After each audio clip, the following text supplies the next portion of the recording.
नमस्कार, मी पंजाब तक हवामान अभ्यासक मुक्काम पोस्ट गुगळी धामणगाव तालुका शिरूर जिल्हा परभणी।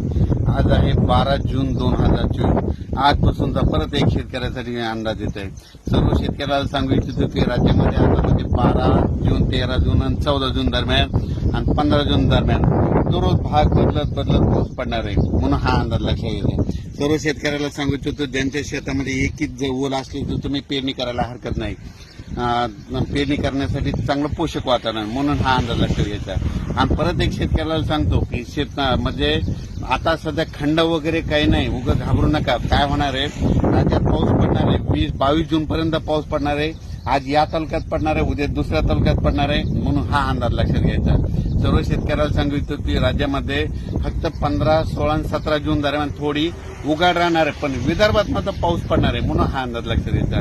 एकंदरीत राज्यात परिस्थिती बघितली तर राज्यामध्ये पश्चिम महाराष्ट्र,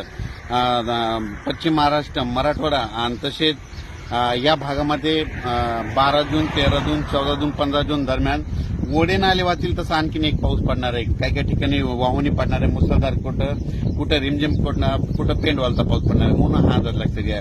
विदर्भातल्या सर्व शेतकऱ्यांसाठी आनंदाची बातमी, विदर्भामध्ये आज म्हणजे 12 जून पासून आज विदर्भामध्ये बऱ्याच ठिकाणी पावसाला सुरुवात होणार आहे आणि त्याच्यानंतर विदर्भामध्ये देखील पाऊस वाढत जाणार आहे आणि